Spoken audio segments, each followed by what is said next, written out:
Yes, good morning, students. Today we will read A World Economy Takes Shape, यानी कि विश्व अर्थव्यवस्था का उदय। आज हम यह पढ़ेंगे जो कि हमारी 10th की हिस्ट्री की बुक से lesson the making of global world से लिया गया है।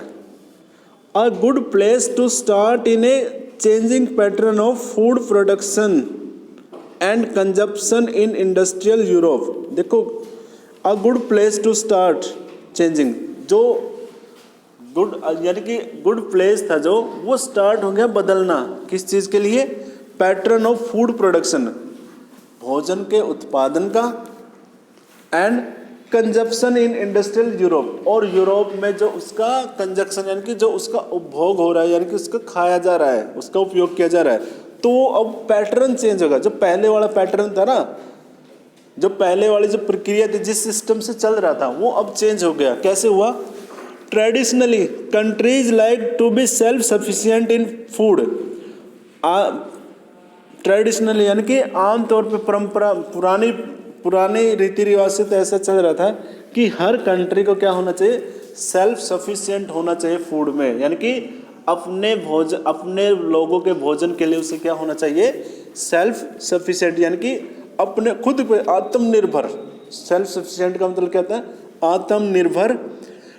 But in the 19th century Britain, लेकिन 19वीं सदी में क्या हुआ ब्रिटेन में, जो कि उस टाइम पे सुपर पावर था ना 19th सेंचुरी में, Britain self sufficiency food meant lower living standard and social conflict.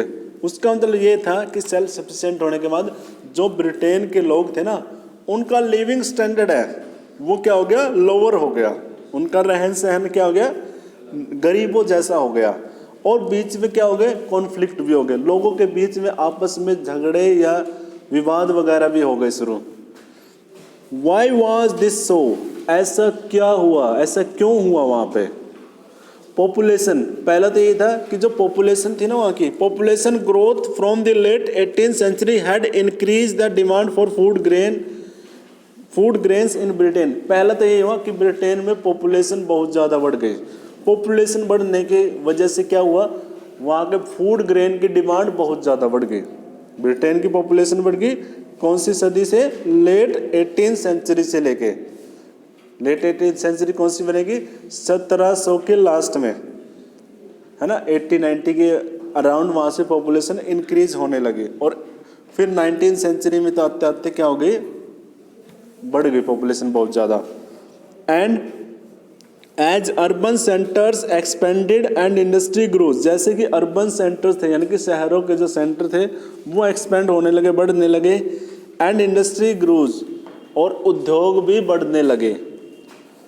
The demand for agricultural product went up, और जो कृषि के जो प्रोडक्ट थे उनकी डिमांड बहुत ज़्यादा बढ़ गई। कृषि के प्रोडक्ट ये थे ग्रेन, उनकी डिमांड लोगों के खाने में बहुत ज़्यादा बढ़ गई। पुशिंग अप, और बढ़ती जा रही थी फूड ग्रेन प्राइसेस, जिसकी वजह से क्या था? फूड ग्रेन के जो प्राइसेस थे ना वो भी काफ़ी ज़्यादा हाई हो गए। कहने का मतलब महंगाई होगी वहाँ पे। जो कृषि प्रोडक्ट है ना वो महंगे पड़ गए। क्यों पड़ गए? क्योंकि पॉपुलेशन बहुत ज़्यादा इंक्रीज हो गई वहाँ की, ब्रिटेन की पॉपुलेशन के अकॉर्डिंग वहाँ पे प्रोडक्शन कम होता जा रहा था। खाने वाले ज़्यादा हो गए और अनाज कम था। And under pressure from landed groups, the government also restricted the import of corn। और वहाँ पे क्योंकि ब्रिटेन की जो गवर्नमेंट थी ना वो प्रेशर में थी, यूनियनों के प्रेशर में थी। क्यों थी?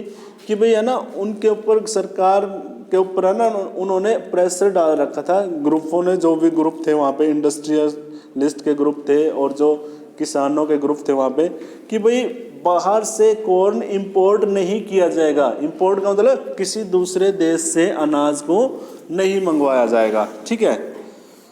The law allowing the government to do this were commonly known as the corn laws, और सरकार को ऐसा करने के लिए जो परमिशन मिली हुई थी उस कानून को क्या बोलते हैं? Corn laws. मतलब कॉर्न लॉज में क्या था? जो इंपोर्ट था ना कॉर्न का वो क्या कर रखा था? बैन लगा रखा था, रिस्ट्रिक्ट कर रखा था, ठीक है। Unhappy with high food prices, industrialist and urban developer force the abolition of corn laws. और अब क्या हुआ? जो शहरों के जो फैक्ट्रियों के मालिक थे, जो फैक्ट्री चलाने वाले थे, और शहरों में आपको पता है मिडिल क्लास के जो लोग रहते हैं उनके खुद के तो प्रोडक्शन होते नहीं है, कृषि का तो गांव में ही होता है ना।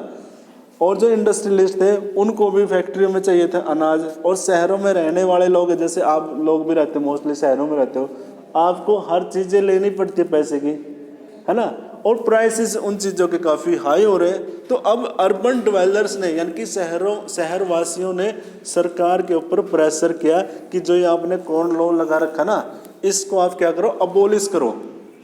समझे? जो ये कॉर्न लॉ का मतलब क्या था कि जब विदेशों से अनाज का बैन, ये क्या कह रहे थे अब अर्बन डिवेलपर्स, शहरों में रहने वाले, कि विदेशों से अनाज को मंगवाओ। क्यों? क्योंकि प्राइसेस बहुत ज़्यादा हाई हो रहे हैं। जैसे अभी आपने देखा हुआ ना, अभी लास्ट मंथ में हुआ था अपने यहाँ पे इंडिया में, कि जो ऑनियन प्राइसेस थे वो काफ़ी ज़्यादा हाई हो रहे थे, है ना, महंगाई बढ़ती जा रही थी, लोगों के लिए महंगे पड़ रहे थे वो प्याज। तो वो क्या कर रहे थे कि विदेशों से मंगवाए, सरकार ने फिर विदेशों से मंगवाए भी इसको, ईरान इराक से मंगवाए उनको, है ना। तो विदेशों से आने के बाद क्या होता है, वो प्राइसेस क्या हो जाते हैं, डाउन हो जाते हैं, लेवल में आ जाते हैं। ऐसा वो कह रहे थे कि भाई इस कानून को तोड़ो। क्लियर है? After the corn laws were scrapped, फिर उसके बाद उस कानून को, जो कॉर्न लॉ था उसको क्या कहते हैं, स्क्रैप, यानी कि हटा दिया। Food could be imported into Britain, अब अनाज को ब्रिटेन में इंपोर्ट किया जा सकता था, यानी कि ब्रिटेन में कोई भी दूसरे देश का वासी, दूसरे देश की जो सरकारें थी या व्यापारी थे, वो अपना अनाज ब्रिटेन में बेच सकते थे। Britain more cheaply than it could be produce within the country, अब ब्रिटेन के लिए क्या हो गया, जो बाहर से आया हुआ अनाज है ना, वो ज़्यादा सस्ता हो गया। बाहर से आया हुआ अनाज आने के बाद वो उनको सस्ता पड़ने लगा, बजाय अपने फार्मरों से खरीदने से। जो उनका खुद का अनाज था वो महंगा पड़ता था, बाहर से क्या होता, बाहर से सस्ता होता था। एक ये भी वजह है ग्लोबलाइजेशन की, विदेशी अपने यहाँ से चीज़ें मंगवाते हैं ना, जैसे अपना फूड प्रोडक्ट जाता है यूएसए में भी जाता है, और वहाँ ब्रिटेन में, यूरोप में भी जाता है। तो उसकी सबसे बड़ी वजह यह है कि जो अपना प्रोडक्ट जाता है ना, वो वहाँ उनके लिए चीप पड़ता है, सस्ता पड़ता है उनके किसानों से प्रोडक्शन लेने के कंपेयर में। समझे? इसलिए भी इंपोर्ट कराती है सरकारें। अब अपने यहाँ पे देखो, अपने यहाँ पे मोबाइल फ़ोन है, चाइनीज़ कंपनी के आते हैं, कोरियन कंपनीज़ के आते हैं, यूरोपियन कंपनीज़ के आते हैं। वो मोबाइल फ़ोन या वो इलेक्ट्रॉनिक अप्लायंसेस है ना, वो अपने यहाँ के कंपनी के द्वारा बनाए गए, कोई भी कंपनी बनाती है, कोई भी प्रोडक्ट बनाती है इलेक्ट्रॉनिक्स का, वो उसके कंपेयर में सस्ता पड़ता है। चाइनीज़ प्रोडक्ट का एग्जांपल ले लो, वो काफ़ी सस्ते पड़ते हैं बजाय इंडियन प्रोडक्ट के। तो यही सेम कंडीशन वहाँ पे हो रही थी। तो अब उन्होंने क्या कर लिया, कॉर्न लॉ को अबोलिश कर दिया। उसको अबोलिश होने के बाद क्या हो गया, जो विदेशों का अनाज था वो उनके लिए सस्ता पड़ गया, और जो उनका खुद का अनाज था वो लोगों के लिए महंगा पड़ गया। ठीक है। British agriculture was unable to compete with imports, अब ऐसा हो गया कि ब्रिटिश का जो एग्रीकल्चर है, कि ब्रिटिश के जो किसान हैं, अब विदेशों के किसानों के प्रोडक्ट के साथ कम्पीट नहीं कर पा रहे थे। जैसे अपने यहाँ पे मोबाइल कंपनी के निर्माता है या इलेक्ट्रॉनिक अप्लायंसेस बनाने वाले, वो चाइनीज़ों के साथ कम्पीट नहीं कर पा रहे। ये सच्चाई है। 75% अपने यहाँ पे है ना इलेक्ट्रिकल अप्लायंसेस है, वो चाइनीज़ ही हैं, उनसे कम्पीट नहीं किया जा रहा। अगर वो अपने इंडिया वाले बना भी दें ना, तो हम अफोर्ड नहीं कर पाएंगे उसको, है ना। सच्चाई तो यही है, क्योंकि वो चीप मिलते हैं। अभी देख लेना, अब जो ये इलेक्ट्रिकल अप्लायंसेस आएंगे दिवाली पे ही, मोस्टली वो ज़्यादा बिकेंगे। मोबाइल फ़ोन को ही ले लो, और क्यों जा रहे हैं मोबाइल फ़ोन चाइनीज़ क्यों ले रहे हैं हम? कहने वाले तो कहते हैं कि भाई इनका बहिष्कार क्यों ले रहे हैं हम, क्योंकि ये हमें चीप मिलता है, सस्ता है उससे। ऐसे टॉयज़ वगैरह हम क्यों लेते हैं, वो सस्ते पड़ते हैं।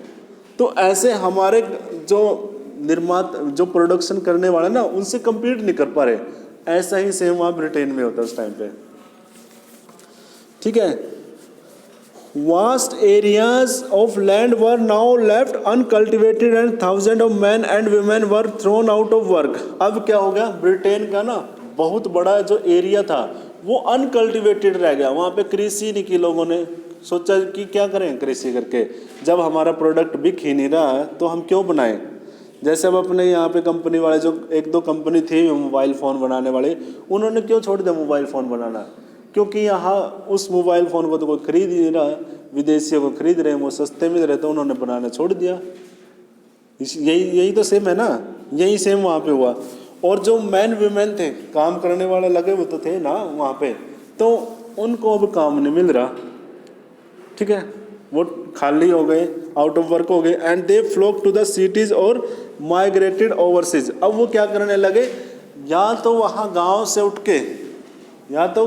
उठ के झुंड बना के उनके ग्रुप शहरों में मिलते हैं, या फिर वहाँ से वो क्या हो गए, ओवरसीज चले गए, यानी कि विदेशों में चले गए। या तो वो शहरों में कोई काम की तलाश में आ गए, या फिर वही गांव वाले लोग वो वहाँ से निकल के कहाँ चले गए, ओवरसीज में, विदेशों में चले गए बिजनेस करने। अब विदेशों में देखो उन्होंने क्या किया, as good prices fell consumption in Britain rose. क्योंकि देखो गुड प्राइसेस क्या हो गए, वहाँ पे वस्तुओं की कीमतें थी वो कम हो गई, है ना, तो वहाँ पे ब्रिटेन में क्या हो गया, कंजप्शन राइज हो गया, हाई हो गया। From the mid-19th century, faster industrial growth in Britain also led to higher income। और देखो mid-19th century में, यानी कि 19वीं सदी के मध्यांत में, 19वीं सदी का मध्यांत कब होगा, 1850 का, 1850 का, जिस टाइम पे यहाँ इंडिया में भी आए हुए थे ब्रिटिश ईस्ट इंडिया कंपनी, है ना, तो उस टाइम पे क्या हो गया, जो ग्रोथ थी ना, इंडस्ट्रियल ग्रोथ थी, वो बहुत ज़्यादा तेज़ी से बढ़ गई। सबसे पहले है ना जो औद्योगिक क्रांति थी, इंडस्ट्रियल रेवोल्यूशन था, वो भी यहीं पे आया था, ब्रिटेन में ही। And also led to higher income, उससे उनकी आय भी बहुत ज़्यादा बढ़ गई, ठीक है। And therefore more food imports, और इस वजह से उन्होंने और भी ज़्यादा फूड इम्पोर्ट करने स्टार्ट कर दिए, विदेशों से सामान और भी ज़्यादा मंगवाने लगे, क्योंकि उनके पास पैसे बढ़ गए ब्रिटिशर्स के पास। And around the world in the eastern Europe, और संसार में ईस्टर्न यूरोप, जो जहाँ पे रसिया है, हमारा रसिया पोलैंड है, जो ये है ना Russia, eastern Europe, Russia, America and Australia, lands were cleared and food production expanded to meet the British demand. तो वहाँ पे क्या हुआ, जो ईस्टर्न यूरोप है, ईस्टर्न साइड वाला जो यूरोप है ना, जर्मनी से ऊपर जाके देखो इस साइड में, तो जितने भी यूरोपियन कंट्रीज है, वो ऑस्ट्रेलिया, अमेरिका, अब वो सारे क्या करने लगे कि भाई ब्रिटेन में डिमांड बढ़ गई है फूड प्रोडक्शन की, तो इनका उत्पादन करो, समझ रहे ना। तो इन देशों ने उत्पादन स्टार्ट कर दिया उनकी डिमांड को पूरा करने के लिए। It was not enough merely to clear land for agriculture. केवल यही पर्याप्त नहीं था कि उनके लिए वो जमीनों को क्लियर यानी कि साफ करे खेती के लिए। Railways were needed to link the agriculture region to the port. तो वहाँ पे रेलवे लिंक भी बनाएगा, रेलवे नेटवर्क भी तभी बनाएगा। देखो 1850 के तभी ये स्टार्ट हुई थी रेलवे लाइन, रेलवे वगैरह भी 1833 के अराउंड हुई थी। अपने यहाँ पे 1853 में स्टार्ट हुई, 1850 में ही स्टार्ट हुई थी एक्चुअली। वर्ल्ड में 1851 में स्टार्ट हुई थी और यहाँ पे 1853, ऐसा ही कुछ। इंडिया की तो 1853 में स्टार्ट हुई थी वो ट्रेन, तो ट्रेन भी स्टार्ट कर दी इन्होंने। And new harbours had to be built and old ones expanded to ship the new cargoes. और नए हार्बर होते हैं जो स्टेशन होते हैं ना समुद्र में, जो समुद्री बंदरगाह बोलते हैं जिनको, वहाँ वो बनाए गए। और जो पुराने थे ना उनको एक्सपेंड कर दिया, उनको और भी बड़ा कर दिया, क्योंकि विदेशों से सामान आएगा ना। सामान कैसे आता था विदेशों से? सामान इसी वजह से तो आता है, सी रूट से तो आता है, आज भी उसी से आता है, सी रूट से। People had to settle on the lands to bring them under cultivation. और लोगों को वहाँ पे जमीनों पे सेटल डाउन कर दिया, यानी कि उनको विस्थापित कर दिया और यहाँ पे आके आप खेती करो। This meant building homes and settlements. उसका मतलब ये हो कि वहाँ पे घर बनाने लगे और वहाँ पे सेटल होने लगे वो। All these activities in turn required capital and labour. और इसके लिए उनको क्या चाहिए था? कैपिटल, पूंजी चाहिए और श्रमिक चाहिए। Capital flow from financial centre such as London.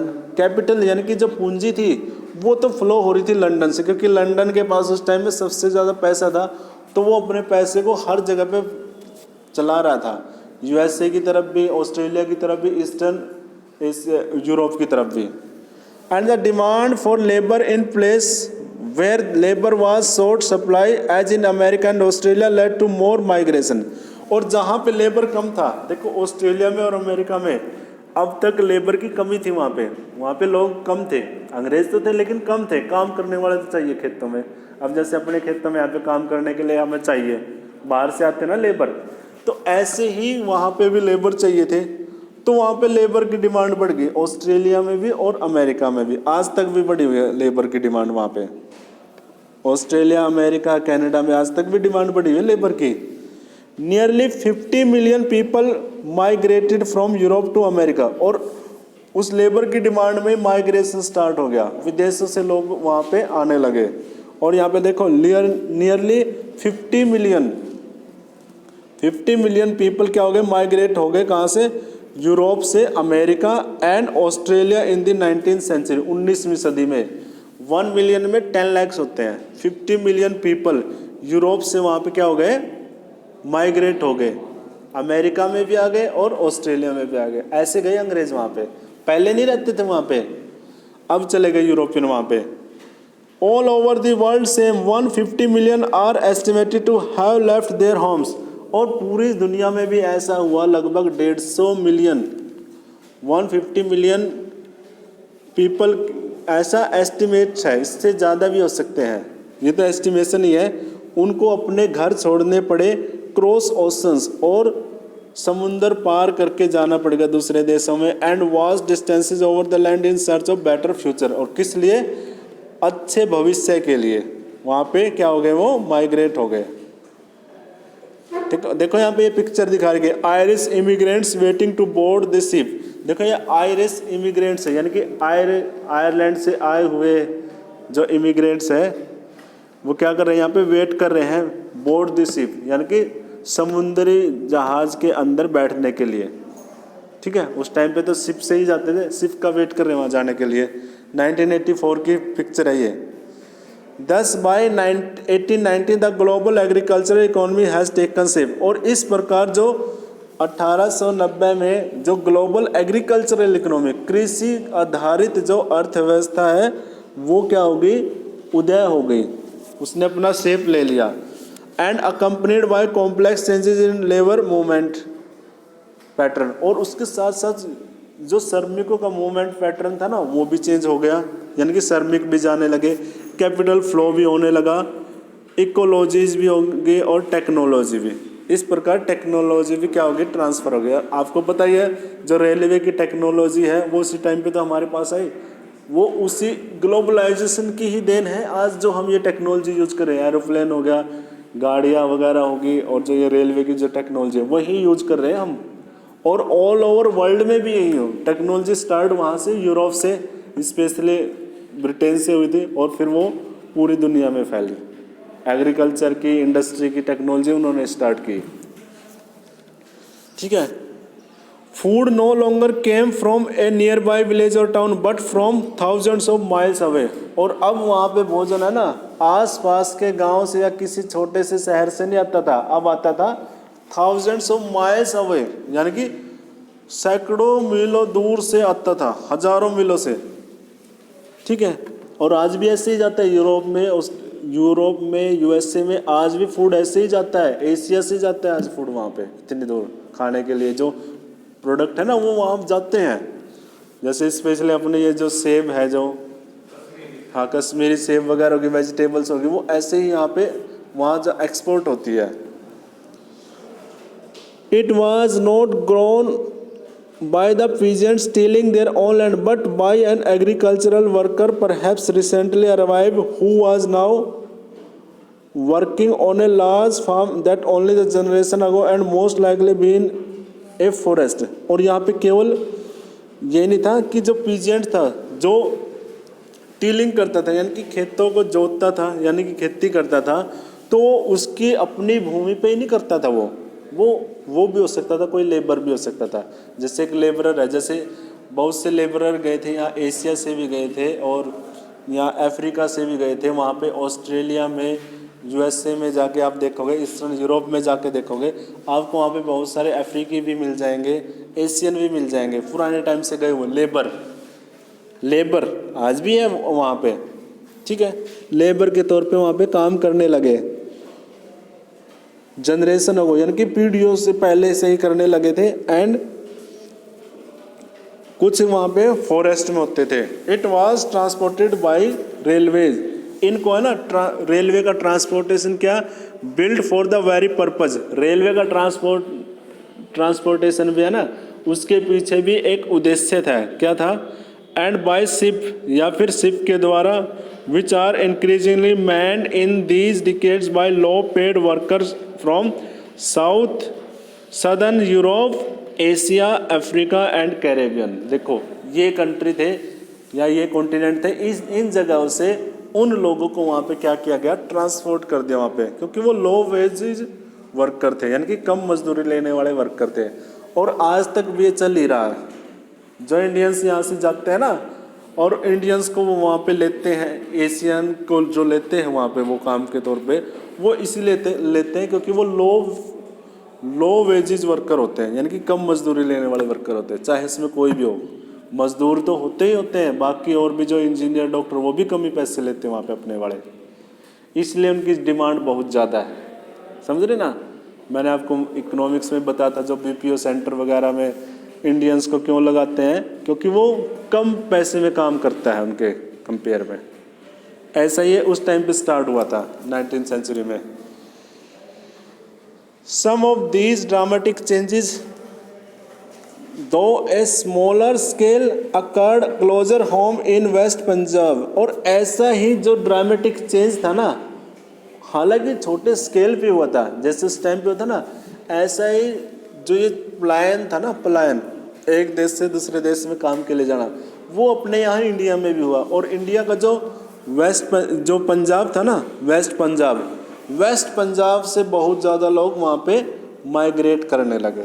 आप देखोगे अब अपना जो ये पंजाब है, वेस्ट पंजाब, जो ये पाकिस्तान से लगता हुआ, तो यहाँ से लोग बहुत ज़्यादा काम के उस पर जाते थे पाकिस्तान। अब तो पाकिस्तान में वो पंजाब, और जो अपना ये पंजाब है, ये भी आज भी आप वहाँ जाके देखोगे ना, कनाडा में, यूएसए में, कई जगह तो ऐसे आपको ऐसा लगेगा जैसे कि आप पंजाब में आ गए हो, यानी कि वहाँ पे आपको वही मिलेंगे, पंजाबी कम्युनिटी वाले लोग वहाँ पे काम करते हुए मिलेंगे। उन्होंने अपने काम भी बना रखे, इवन बड़े बड़े फार्म वगैरह बना रखे हैं। कनाडा में जाके देखोगे ना, आपको हजारों एकड़ के उनके फार्म बने हुए, अपने खुद रहते हैं वहाँ पे वो, ठीक है।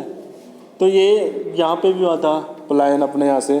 Here the British Indian government built a network of irrigation canals to transform semi-desert waste into fertile agriculture land and could grow the wheat and cotton for the export। और ऐसा ही यहाँ पे उन्होंने किया इंडिया में, ब्रिटिशर्स ने, क्योंकि India में भी तो आए हुए थे ना, इंडिया में भी तो वो क्या कर रहे थे, यहाँ पे भी तो वो एग्रीकल्चर कर रहे थे। एग्रीकल्चर के प्रोडक्ट ही तो चाहिए थे उनको, एज ए रॉ मटेरियल चाहिए थे, फूड मटेरियल भी चाहिए थे। तो उस टाइम पे जो ये आपको हरियाणा पंजाब वाला जो एरिया दिखता ना, यहाँ पे कनाल सिस्टम है, नहर का जो सिस्टम है, ये अंग्रेजों ने ही कर रखा है। ये जो नहरों का सिस्टम है ना, उन्होंने स्टार्ट किया था। आज भी नहरें चलती है ना खेतों में, कहीं तो ऐसी जगह जो डेजर्ट एरिया है, बिल्कुल सूखा एरिया, जहाँ पे पानी पहुँच भी नहीं सकता था, पंजाब का, राजस्थान का और हरियाणा का, हरियाणा पंजाब का स्पेशली, यहाँ पे बहुत ज़्यादा बेनिफिट मिला था उस इरिगेशन सिस्टम से। जो रजबाहे वगैरह आप देखते हो गांव में, तो ये कनाल का सिस्टम अंग्रेज़ों ने स्टार्ट किया था। फिर Jawaharlal Nehru ji first prime minister बने थे, उन्होंने इनको और भी अच्छे से कर दिया, उनका कंस्ट्रक्शन अच्छे से करके, और आज तक वही चल रहा है। पंजाब के और हरियाणा की जो एग्रीकल्चर के फील्ड में जो प्रोस्पेरिटी का सबसे बड़ा रीज़न यही है, कनाल सिस्टम, जो कि अंग्रेजों ने स्टार्ट किया था, ठीक है। The canal colonies as areas irrigated by the canals were settled by the peasants from the other parts of Punjab. जो कनाल कॉलोनीज थी, एरियाज इरिगेटेड, जहाँ जिस एरिया में इरिगेशन यानी कि सिंचाई की जाती थी, वो क्या हो गई, by the new canals were called, जो नई कनाल से, नहरों से बनाए जाते थे, वो कौन थे, सेटल्ड किए गए पीजेंट्स, कहीं और से भी आए गए ना पीजेंट्स, वो भी यहाँ पे सेटल किए गए काम करने के लिए तो चाहिए थे ना उनको भी, यहाँ इंडिया में भी। Of course food is merely an example. अब आप यहाँ पे देख सकते हो कि भोजन तो यहाँ पे केवल एक उदाहरण है। A similar story can be told for cotton. ऐसी ही स्टोरी आप कॉटन को लेके भी कह सकते हो। जहाँ जहाँ पे कॉटन का प्रोडक्शन कराया वहाँ पे भी तो लेबर चाहिए थी। And the cultivation of which expanded worldwide to feed British textile mills. जिसका कल्टीवेशन इसलिए ज़रूरी था क्योंकि ब्रिटेन में सबसे बड़ा कपड़ा उद्योग है ना आज के टाइम में भी, तो उस टेक्सटाइल की प्रोस्पेरिटी के लिए रॉ मटेरियल क्या चाहिए, कॉटन। तो कॉटन की खेती भी उन्होंने स्टार्ट कराई अपने यहाँ पे भी। आप बिहार महाराष्ट्र में देखोगे ना कॉटन की खेती होती है, बिहार उत्तर प्रदेश महाराष्ट्र झारखंड ये एरिया है, वहाँ पे होते हैं ना कॉटन की खेती। तो वो कॉटन की भी जो कृषि थी वो स्टार्ट कराई थी अंग्रेजों ने, ब्रिटिशर्स ने। क्यों कराई? क्योंकि उनकी जो टेक्सटाइल कंपनी है, जो टेक्सटाइल इंडस्ट्री है, उसके लिए रॉ मटेरियल चाहिए था, ये स्टार्ट करा दिया उन्होंने। और रबड़, ऐसा ही रबड़ का कराया उन्होंने, जो उनके इंडस्ट्री थी, रबड़ वाली इंडस्ट्री थी, जो उसमें चाहिए था रॉ मटेरियल, तो उसका भी प्रोडक्शन कराया। अब आप समझ गए होंगे ना अपने इंडिया में हर प्रकार की खेती क्यों होती है, क्योंकि उनको क्लाइमेटिकली उन्होंने है ना ऐसी कंडीशन स्टार्ट कर दी वहाँ पे बनानी जिससे कि वो प्रोडक्शन हो सके। और वो चाहिए था किस लिए? उनको अपने लिए। आज हमें बेनिफिट भी मिल रहा है उन चीज़ों का, ऐसी बात नहीं है, उन चीज़ों का हमें बेनिफिट भी मिल रहा है।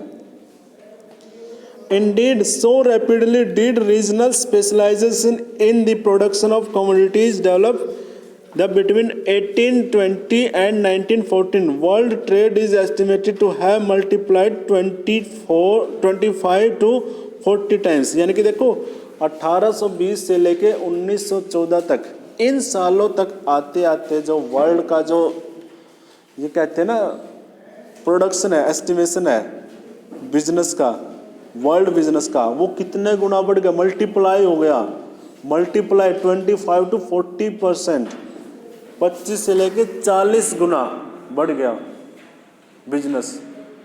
देख लो फिर तो आपको पता है यूरोपियंस ही होंगे। जब इतना बिजनेस उनका बढ़ गया तो पैसा किन के पास होगा? यूरोपियंस के पास होगा। और आज भी यही सेम है, यही वजह है उनकी तरक्की की सबसे बड़ी। वो पहले क्या हुए थे, जागरूक हुए थे और उन्होंने क्या किया, अपने बिजनेस को बढ़ाया। और आज भी उनका बिजनेस फ़ायदे में है। जिस भी कंट्री के साथ करते हैं बिजनेस, वो घाटे का बिजनेस तो करते ही नहीं, अपने ही बेनिफिट लेते जहाँ तक भी होते हैं उनके, है ना। Nearly 60% of the trade comprise primary product, that is agriculture products such as wheat and cotton and minerals such as coals। और यहाँ पे 60% तो ट्रेड है ना, किस चीज़ का होता था? जो एग्रीकल्चरल प्रोडक्ट थे, जो कि उनको एज ए रॉ मटेरियल चाहिए होते थे, इन सब का वो प्रोडक्शन कराते थे। तो ऐसे इकोनॉमिक का शेप हुआ, वर्ल्ड इकोनॉमी का ऐसे शेप हुआ। और इस इकोनॉमी को आप है ना आज महसूस भी कर सकते। किसी भी कंट्री के बारे में अगर आप है ना विकिपीडिया पे या वेबसाइट पे जाके देखोगे ना कि वहाँ का एग्रीकल्चर कैसा है, कैसे स्टार्ट हुआ, वहाँ की सेटलमेंट कैसी है, कौन कौन से जो लोग रहते हैं, तो वो आपको इजीली वहाँ पे मिल जाएगा। ठीक है, आज हम यही करेंगे। कल हम पढ़ेंगे रोल ऑफ टेक्नोलॉजी, यानी कि तकनीकी का क्या रोल रहा। आज यहाँ तक करते हैं, ठीक है।